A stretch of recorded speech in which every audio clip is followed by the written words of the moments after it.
कोई भी इंसान की जब मृत्यु हो जाती है तो उसे मिट्टी में दफन करना अच्छा होता है, जलाना अच्छा होता है, या गंगा जी में समाधि देना? जलाना, अंतिम संस्कार।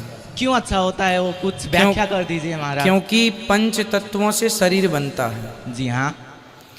अग्नि ही एक ऐसा तत्व है जो पांचों तत्वों को पांचों में लीन कर देता है।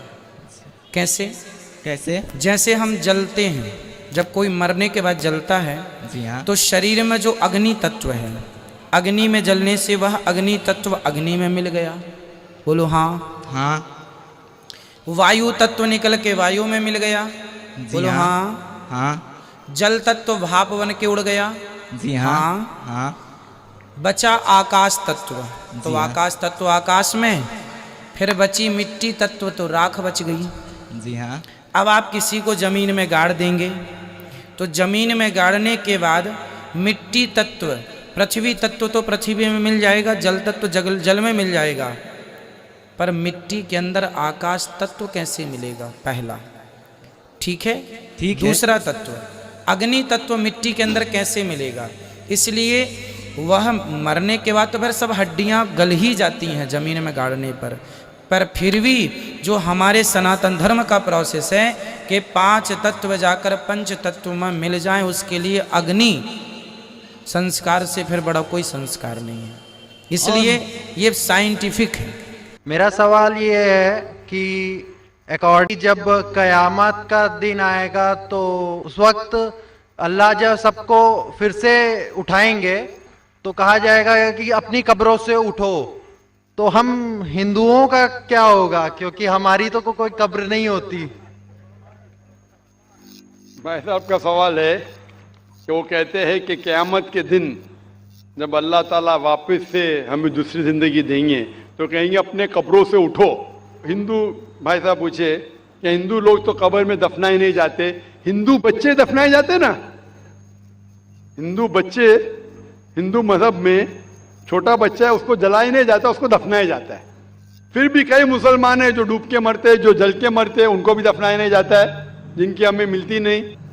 ये जब अल्लाह ताला कहेंगे कि फिर से हम जिंदगी देंगे, जरूर नहीं कि आप कब्र में से ले आ जाएंगे। जो भी इंसान मर चुका है उसके नई जिंदगी दी जाएंगे। कुरान मजीद में अल्लाह ताला फरमाता है कि अल्लाह उसमें जान डालेंगे, फिर मौत देंगे, फिर से जान डालेंगे। तो अल्लाह जान डालेंगे, चाहे वो कब्र में है, चाहे जलाया गया है, चाहे डूब गया है, जो भी हालत में है, अल्लाह उस इंसान में फिर से जान डालेंगे।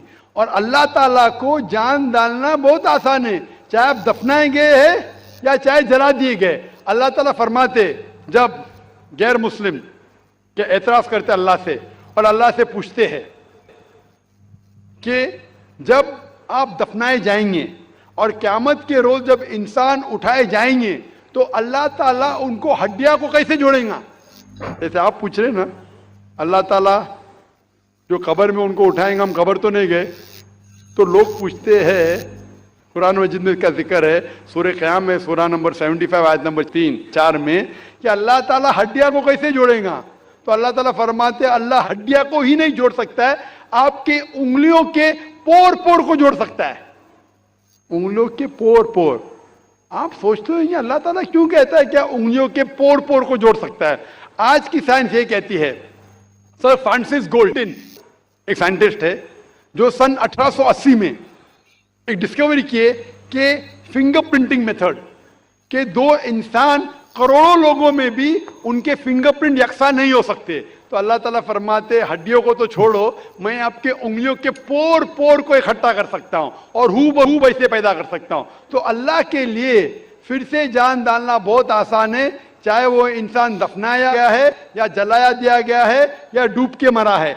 अल्लाह को फिर से जान डालने में, चाहे वो मुसलमान मरा या हिंदू मरा या ईसाई मरा, अल्लाह को जान डालने में बहुत आसान है, कुन फयकुन। और फिर से हमें नई जिंदगी दी जाएंगी और फिर हिसाब किताब किया जाएगा। और हिसाब किताब में अगर आप अल्लाह के अहकामात पे अमल किए तो इंशाअल्लाह आप जन्नत में जाएंगे, इस दुनिया के इम्तिहान में सफलता पाएंगे। लेकिन अगर उनके अहकामात पे आपने नहीं चले, उनके मुताबिक नई जिंदगी बसर करे, तो आप इस जिंदगी में सफलता नहीं